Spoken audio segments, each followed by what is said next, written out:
Factory चाहिए फैजाबाद को, factory चाहिए, फैक्ट्री चाहिए आपको, रोजगार चाहिए।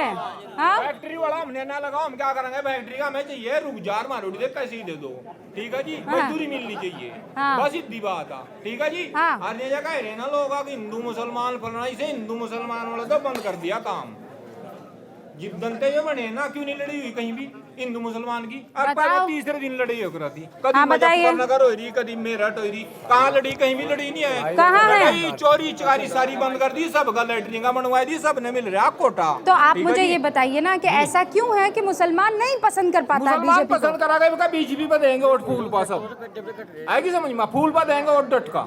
और बताओ क्या कहो? तो आपको ये कह देंगे कि आप मियाँ भाई नहीं हो? सारे ने पूछ ले तो सारे के सारे नहीं है, मियाँ भाई जी भी तो देंगे हम, जीव राशन खा रहे वो, और लैटरिंग बनवा दी घर घर, पहले भी यही थी वो। हाँ, आप नहीं खा रहे हैं? हाँ, हम साथ वही हैं, साथ तो वही हैं, सरकार में छोटा से लेगा बड़ा हो गया। अब तक कोई सरकारी, हम साथ भाई 5-4 कमरे में रह रहे हम, है ना हमारे पास जगह है, ना हमारे पास सरकारी कोई ईंट है, ना कोई हमारे पास घर आया, ना हमारे पास कोठा रहा है। हमने खा रहे किसी का कुछ भी, वही अपनी कर रहे अपना खा रहे, ठीक है। हमने सड़क बोला, सड़क भी नहीं बने, हमने कमरा बोला, कमरा भी हमारा आता है, कट जाता है, कोई किसी का कुछ नहीं खा रहे भाई। हम कौन कहता है वोट दे दे, हम नहीं दे सकते वोट, क्यों? हम नाम खा रहे किसी का, नाम कुछ कर रहे, हम अपना कर रहे, टोकरी ढो रहे, जिप जाकर अपना कर रहे, अपना घर बनाया जो रह रहे हम। तो इससे पहले की सरकार ने आपको घर बना के दिया? कुछ नहीं दिया, आज तक भी नहीं दिया। आप मेरा घर देखो, टीन पड़ी है। कितने पढ़े लिखे हैं आप? मैं कुछ भी नहीं, गुंटा छाप हूँ मैं। आपने कितनी पढ़ाई की है? 5वीं। सीख लो चचा से कुछ। भाई सीखे मेरे भाई, पढ़े लिखे हैं, वो भी कुछ है। अब हमारा क्वार्टर, अरे अच्छा, सरकार की योजनाएं बताओ। हमारे कुछ नहीं है बात है खाने के लिए। अरे भाई आपको पता ही नहीं होगा तो लोग ही कैसे? हम कहे फिर हमको हमारे गांव के प्रधान है भेजते हैं, हम और द्वार भी गए सर नाम कटवाने के लिए, कुछ भी नहीं है। हमारे कहते भाई यहाँ नहीं कटेगा, ही राशन मिलेगा। आप मेरे भाई ये बात मानते हो कि थोड़ा पढ़ लिख लिए होते तो कोई अधिकारी आपको यहाँ से वहाँ भगा ना पाता? मानते हो? जी, यहाँ स्कूल ही ऐसे हैं। अब 8वीं तब मैं बच्चे को लाता हूँ, 8वीं क्लास पढ़ा, उस पर अलिफ भी नत्ते हुए पहली गिनती 100 तक गिनती भी नहीं पढ़ सकता। अच्छा, 7 भाई हो आप लोग? जी। आपकी शादी हो गई? जी, शादी हो गई। कितने बच्चे हैं? अभी तो मैं शादी अभी 1 साल हुआ हमें शादी को।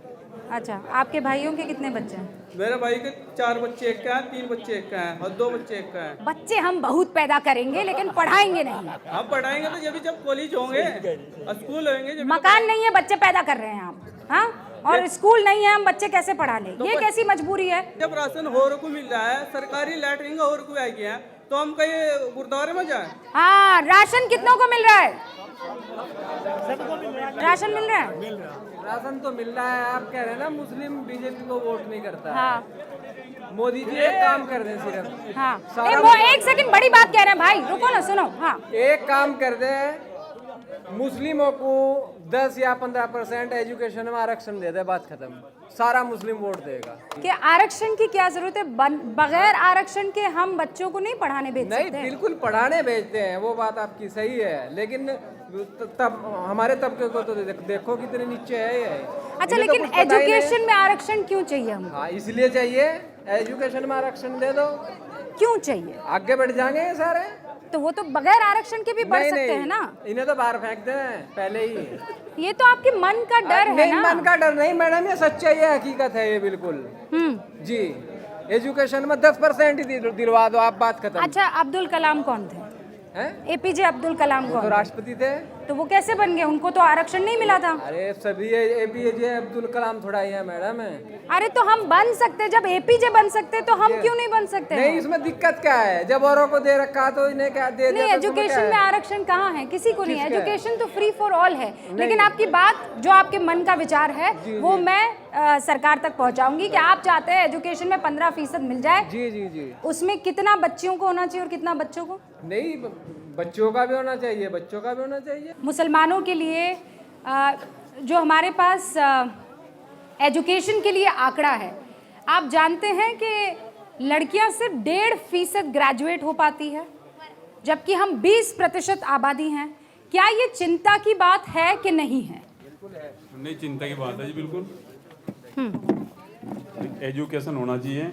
देखो ये जो है मैडम, जैसे मान लिया सरकार ने काम किए, हम तो कह रहे हैं जो शेष रह रहे हैं, देखो काम जैसे मान लिया आयुष्मान बने, सबके बनने का कोई भेदभाव नहीं, शौचालय बनने का कोई भेदभाव नहीं, सड़क बनने का कोई भेदभाव नहीं। अब हम रोड ये तो कह रहे हैं भाई थोड़ी सड़क रहेगी, लेकिन ये हम बता रहे हैं यहाँ से लेकर कम से कम 2 किलोमीटर आरसीसी अभी गिर गई, काम हुए रहे, सुरक्षा भी बढ़िया है। इसमें थोड़ा सा जो मान लिया, एक तो रोजगार का मसला, ये सब का मसला कि रोज ये घाट क्षेत्र रोजगार यहाँ होना चाहिए। अच्छा, दूसरा जो इसका मसला है, एक समस्या जो आवास की है, आवास में जो सही पात्र हैं उनके नाम नहीं है लिस्ट में, और जो अपात्र हैं उनके नाम हैं, उनके वैसे नहीं बन सकते। तो इसका सर्वे होगा, जो इस चीज के पात्र हैं उनके आवास मिलने चाहिए, और बाकी ना कोई सुरक्षा में कमी। और रही बात या एक जैसे मान लिया ये कह रहे भाजपा को भी वोट देंगे, ऐसा नहीं है, लेकिन अब जैसे मान लिया जहरीले वाले हैं, मतलब उनसे भरे जा। लेकिन जहरीले बोलों पर रोक किसी भी कीमत पर लगनी चाहिए, और अगर पहल वहां से हो गई जी। तो आपको लगता है कि बहुत बदलाव आने वाला है? हाँ जी, बहुत बदलाव होगा। और ऐसी बात नहीं है, अगर मान लिया यहाँ जैसे लोकसभा का चुनाव है, हाँ। अगर लोकसभा का चुनाव किसी अच्छे व्यक्ति को जो मान लिया जहरीले ना बोलता हो उसको दिया जाएगा तो मुसलमान वोट भी देगा, ऐसा नहीं है जी। थोड़ी सी दिक्कत ये है कि योजनाओं का इम्प्लीमेंटेशन जो है वो धरातल पे आते आते थोड़ा ढीला पड़ जाता है। आपको एक मिसाल दूं, मैं इस पंचायत का प्रधान हूँ मौजूदा। अरे वाह, प्रधान जी के लिए जोरदार तालियां। हमारे यहाँ मोदी जी की एक बहुत महत्वाकांक्षी परियोजना है, हर घर नल से जल। हाँ। कितनी बढ़िया है, और मैं कहूँ ये फैजाबाद गांव पूरा उसका इस्तेमाल कर रहा। लेकिन हमारी इसी पंचायत, ये 4 गांवों की पंचायत है, एक जानीपुर गांव है, उस गांव को ये अधिकारी जो होते हैं ये भी इन योजनाओं को बहुत बड़ा पलीता लगाते हैं, और यानी प्रधानमंत्री को तो नहीं पता इस बात का कि भाई क्या हो रहा है। ऑन पेपर उन्होंने उस गांव को भी हर घर नल से जल में दिखा रखा है, जबकि हकीकत ये है, अगर आपके पास थोड़ा सा भी टाइम हो, ये 2 किलोमीटर पर गाँव है जानीपुर के, ये भी बैठे और भी लोग हैं, उस गाँव में पाइपलाइन तो डाल दी, लेकिन आज तक उस पाइपलाइन को पीछे किसी वाटर हेड टैंक से या किसी बोरिंग से जोड़ा ही नहीं गया 2019 के बाद। कहने को उस घर में गांव में हर घर में नल से जल है, लेकिन मौके पर कुछ भी नहीं है। मैं शिकायत करते करते थक गया, मैडम यहाँ से लेकर मुख्यमंत्री ऑफिस तक, और ये शिकायत पोर्टल जो है इस पर, लेकिन उसकी कुछ सुनवाई नहीं होती। अधिकारी इतना मिसगाइड करते हैं, कभी कह देंगे कि जी दूर है, कभी, वरना आप लॉजिक देखिए कि वाटर हेड टैंक है, आप उधर कैमरा करके इससे अगर उस गांव को जोड़ दिया, जबकि वो गांव इससे 18 फीट ऊंचा है, क्या लॉजिक है कि इसे वाटर हेड टैंक का पानी वहां पहुंच जाएगा। तो मोदी जी की योजनाएं अच्छी हैं, लेकिन इस पर थोड़ा ढील है कि उन योजनाओं को सही से पालन नहीं हो रहा है। कि आप ये कह रहे हैं कि काम जो है वो वहाँ बन तो रहा है, लेकिन नीचे आते आते वो डिरेल होके चला जा रहा है। अगर इसका देखा जाए बहुत बड़ा स्कैम है यो, यानी उन लोगों ने पाइपलाइन डाल दी लेकिन उसे कनेक्ट ही नहीं किया कहीं, और पन्नों पर दिखा दिया कि काम हो रहा है। हाँ, मैं बल्कि यहाँ के जो जल निगम के अधिकारी हैं पर्सनली भी मिला हूँ, लेटर भी लिखे, वो आए भी यहाँ, बल्कि उन्होंने मुझे कहा कि आप ज़मीन दो, या तो वो मुझे पीछे हटाना चाह रहे थे कि ज़मीन ही नहीं मिलने की प्रधान को, और ये हमारा मामला हो जाएगा। मैंने काश्तकार को, इन्हीं के गांव का एक काश्तकार है, उसे कहा भैया ऐसा ये बहुत बड़ा सवाब का काम है, ये तो बहुत, ये पता नहीं कब तक चलेगी और उसे लोग पानी पीएंगे, कितना बड़ा काम है। उसने ज़मीन देने के लिए तो फ़ौरन हाँ कर दी। मैंने एक्शन साहब को फ़ोन करा, साहब ज़मीन का इंतजाम हो गया, आप लगाओ इसे। लेकिन आज 3 महीने हो गए, वो गाँव आज भी नदी का पानी पी रहा, नहर का, इसका। अब ये देखिए कि बरसात में, आजकल तो पानी साफ है, लेकिन बरसात में तो पानी गंदा ही होता है। नहीं, फिर जब बढ़ जाता है तो बाढ़ का पानी कितना मैला होता है वो भी हमको पता है। वो भी अब उसे घड़े में रखेंगे, उसे नितारेंगे, तब जाके काम चलाना पड़ रहा है। मेहनत बहुत है। हर घर जल वाली योजना कैसे यहाँ पलीता लगा हुआ है, ये भी सरकार को देखना होगा। लेकिन प्रधान जी, अब मैं आखिरी उस सेगमेंट पे आ रही हूँ, और मैं कोशिश करूंगी कि उन लोगों का रुख करूं जिनके पास नहीं आई हूँ। अगर आप हाथ उठा देंगे तो मेरे लिए बड़ी आसानी होगी, मैं आप लोगों के पास आ जाऊंगी। शुरुआत ये कर रही हूँ कि चूंकि अब चुनाव के वक्त आ चुके हैं, अब हम उस स्थिति में हैं, या आप वोटर्स के तौर पर उस स्थिति में हैं जहां आप कहेंगे कि मुझे चाहिए ये वाली योजना या ये वाली सहूलत, तो मेरा वोट तुम्हारा। तो आप सोच लीजिए आपको क्या चाहिए, तो आप वोट देने के लिए तैयार रहेंगे। शुरुआत प्रधान जी से कर रही हूँ, एक एक लाइन में जल्दी बताइएगा। देखिए, इस यहाँ इस इलाके में, ये बॉर्डर का इलाका है। हाँ। अगर हम फैक्ट्री भी ना लगा सकें, हाँ। अगर ये मान लिया कि फैक्ट्री एक बड़ा लंबा प्रोसीजर है, अगर इस इलाके को हथनीकुंड बैराज को ही एक टूरिज्म हब के तौर पर सरकार इसे विकसित कर दे, तो मैं कहूँ हजारों लोगों को रोजगार भी मिलेगा और इतना रिवेन्यू आएगा। और मैंने मुख्यमंत्री जी को एक लेटर भी लिखा था, जब मैं शुरू में प्रधान बना था, मुझे भी शौक था काम कराने का खूब, तो मैंने लेटर लिखा। अब नहीं है शौक, अब शौक लग धीरे गया। धीरे मेरे में मोदी जी इतनी वो नहीं है पावर के मैं लगातार 14 साल तक दिन रात काम करता रहूं। मैं तो ऐसा ही आदमी हूँ, एक्सीडेंटल प्रधान हूँ। इन्होंने लोगों ने मुझे कहा, मैंने चलो भाई कर लेते हैं इस काम को भी। तो टूरिस्ट स्पॉट हथनीकुंज बैराज को बना लिया जाना चाहिए। आप लोग ने जैसे मुझे यहाँ अपनी बेटी की तरह, बहन की तरह मेरा इस्तकबाल किया है, तो आप हर टूरिस्ट का इस्तकबाल करने के लिए तैयार हैं? ठीक है। अगर ये टूरिस्ट हब बन गया, हाँ। तो हिंदुस्तान में सबसे ज्यादा टूरिस्ट इस जगह पे आएंगे और ऐसा पॉइंट कहीं मिल नहीं सकता जहाँ 4 स्टेट मिलते हों। आप देख लो। हाँ। और आप उधर से अगर निकल के आए होंगे इस यहाँ इस इलाके में, ये बॉर्डर का इलाका है। हाँ। अगर हम फैक्ट्री भी ना लगा सकें, हाँ। अगर ये मान लिया कि फैक्ट्री एक बड़ा लंबा प्रोसीजर है, अगर इस इलाके को हथनीकुंड बैराज को ही एक टूरिज्म हब के तौर पर सरकार इसे विकसित कर दे, तो मैं कहूँ हजारों लोगों को रोजगार भी मिलेगा और इतना रिवेन्यू आएगा। जहाँ तक मोदी जी की बात है, हाँ। देखिए अगर मोदी जी सिर्फ काम पे वोट मांगेंगे तो मोदी का कोई तोड़ नहीं है। अगर सिर्फ काम पे वोट मांगा जाएगा, मोदी जी ऐसे प्रधानमंत्री हैं, इतने सशक्त प्रधानमंत्री हैं, अगर टाइट होकर एक बार कह दें किसी को कि ये बात मैं बर्दाश्त नहीं करने का, तो इनकी क्या हिम्मत है। मोदी जी कुछ नहीं कह रहे अपनी जुबान से, ना मोदी जी के जो पहली पंक्ति के नेता हैं वो कह रहे, लेकिन ये तो माहौल खराब करते हैं। ये इनको चुप करा दिया तो आप कोई नहीं रोक सकता है मोदी और मुसलमानों के मिलन को।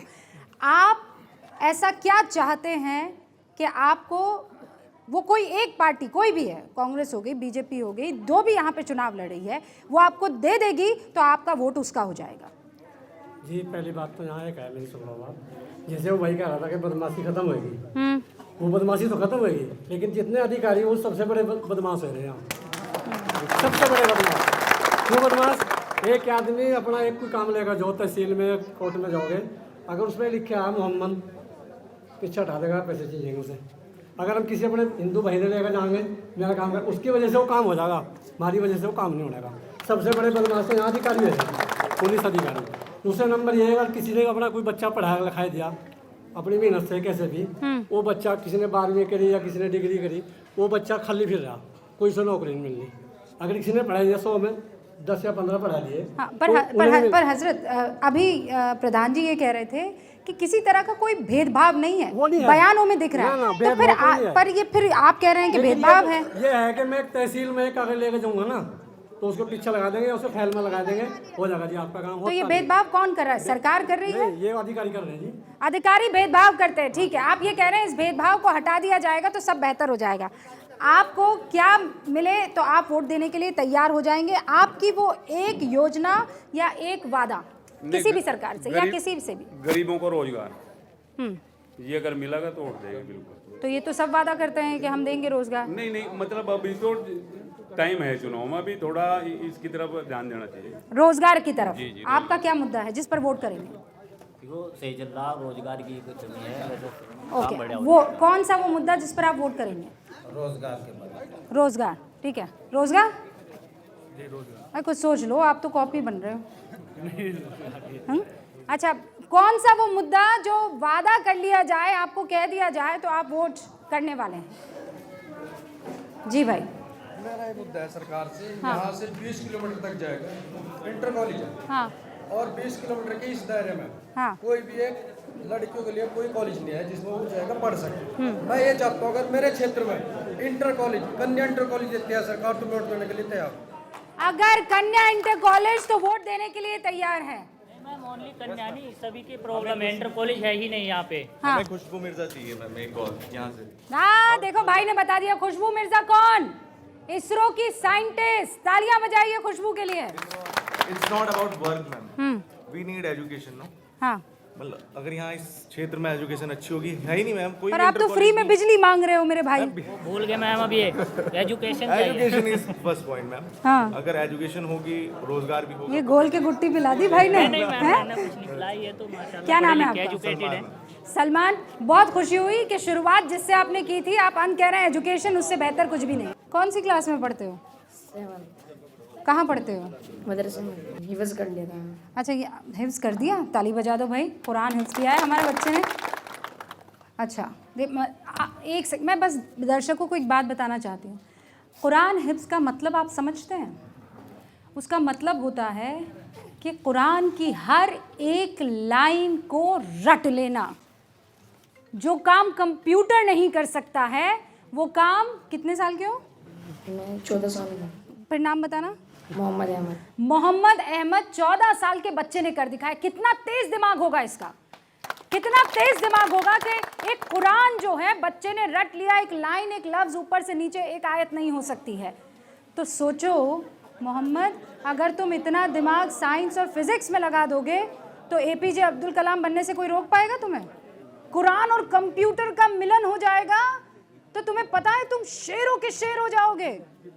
हिंदू मुस्लिम एकता को हम टूटने नहीं देंगे, चाहे खुदा की हो मस्जिद या हो राम का मंदिर, अब किसी इमारत को टूटने नहीं देंगे।